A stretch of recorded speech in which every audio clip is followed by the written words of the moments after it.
to like get all this figured out and make everything right. Oh my god, I'm gonna cry. If you've been floating around on the internet the past few months, you've probably heard of the Hooked girl Hailey Welch. And if not, you've almost certainly heard of her incredibly unfunny meme. Maybe something that you didn't hear about though was about her crypto. Yeah, she had a crypto meme shitter coin called Hook Token, and that basically went as well as you would think it went. Because if you really own 10% of the supply of this token and it's locked up for a year and it's vested over 3 years, you got scammed harder than anybody.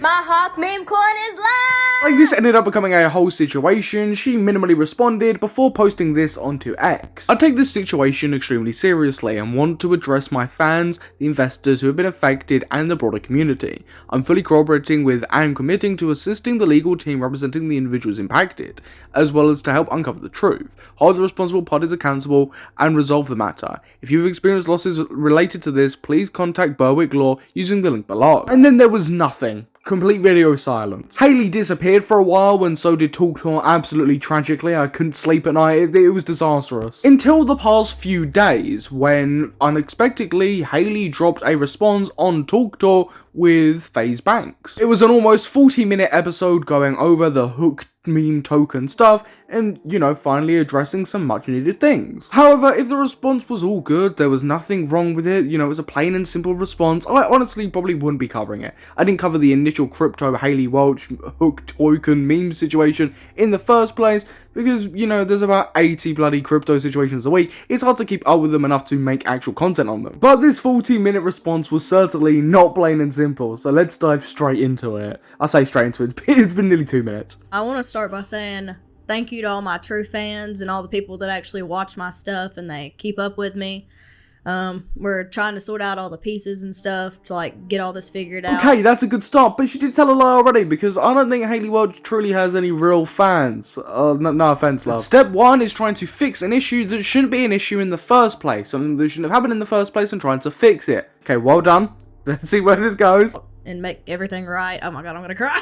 No, don't cry, don't cry. Honestly, yeah, please don't cry in your responses. You look even more guilty. No one has sympathy for you. It just doesn't do anything except for make you look absolutely pathetic. And it's probably the time to tell you that this response isn't publicly available on the Tuah channel anymore. In fact, there's even controversy around this actually coming out. So let's take a look at that before we get back into the actual episode. So in an attempt to hear Hailey Welch's side of the crypto scam story, I agreed to do her first podcast back. I had heavy stipulations including not allowing markets to be manipulated by leaking this episode's existence before a resolution was found, her team finding a real solution regarding the money she made, where that should go, and what to do with the Hook project moving forward. I mean, I personally think that so far is a pretty good stipulation, right? You want the cleanest outcome for the situation, where the people that did get affected by the situation, you know, get the best result possible. This seems incredibly easy to follow and very, very straightforward. These were non-starters, and we were told the episode would only ever see the light of day if it was explicitly greenlit. These incompetent retards leaked and or inside traded the token. We noticed a random spike in volume on the coin 2 out of 2,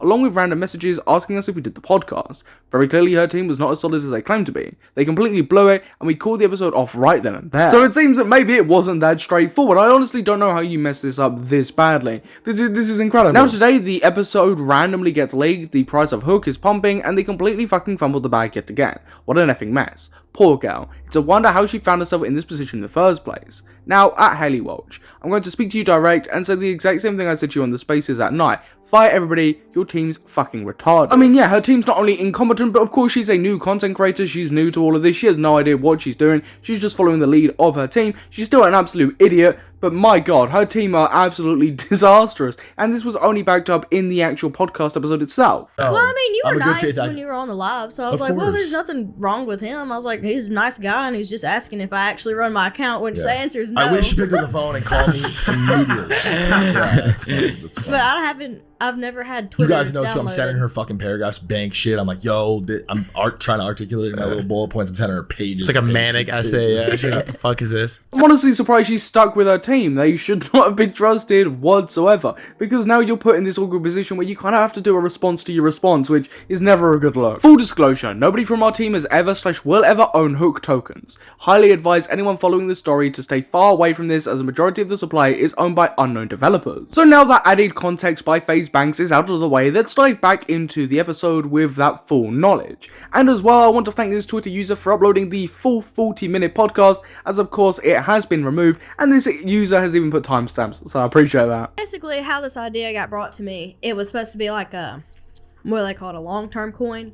And the guy that ran the account, he was like, oh, we're going to change, like, the way everybody thinks of crypto. I mean, it is a little bit ironic, right? Look, we're going to change the way everyone thinks of crypto by reinforcing the way everybody thinks of crypto. I know, of course, I said the thing about the crying earlier, which I still stick by, but she genuinely does seem pretty emotional here. She just seems like a newish content creator that got thrown into this world. She has no idea. She trusted people that she really shouldn't have, and, you know, they've put her in an absolute sticky, awful mess. So crypto is going to be a good place. And I feel really bad for all the people that got affected by it, and it just didn't go the way I planned. And all the money out of this episode is getting donated to all the animals that have been affected by the fires up here. And I'll match it.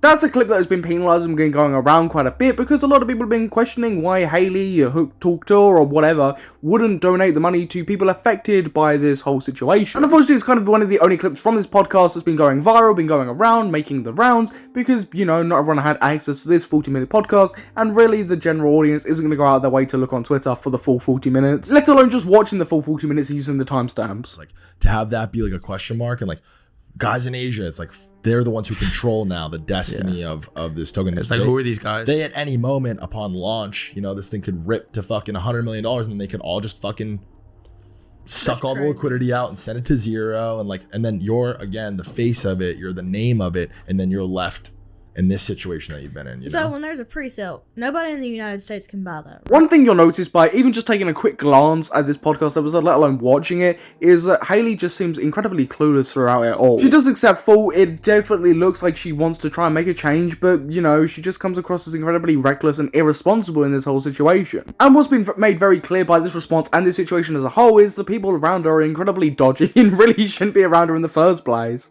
Your average fan, the average fucking middle America 16-year-old kid who's a fan of you, just sees crypto scam, which is again another huge part of the conversation that I'm passionate about, where it's just like crypto already has this bad rap, and it's because of things like this, and it's because the onboarding process is flawed, the barrier to entry is flawed.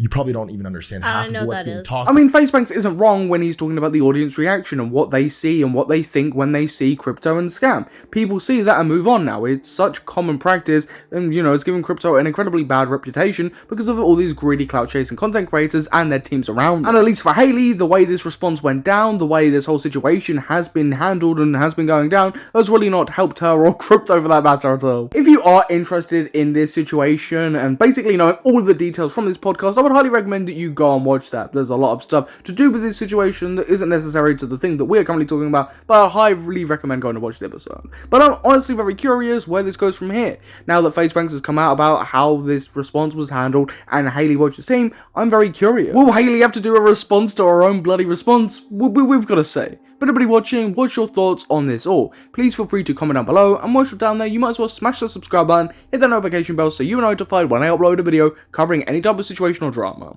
But I have been your host Samuel, and I will catch you in the next YouTube video.